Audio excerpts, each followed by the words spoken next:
Здравствуйте! В этом видео я покажу вам, как решить проблему с неработающим сенсорным экраном на Samsung Galaxy S25 Plus после установки защитной пленки.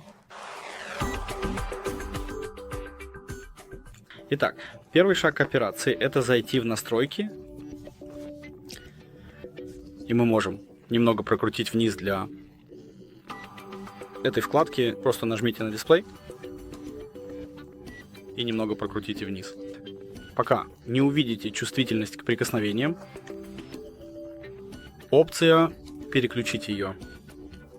И как видите, опция теперь переключена, и это увеличит чувствительность касания. И это должно решить вашу проблему после установки защитной пленки. Итак, если вам понравилось это видео и вы считаете его полезным, поставьте лайк, подпишитесь. И спасибо за просмотр.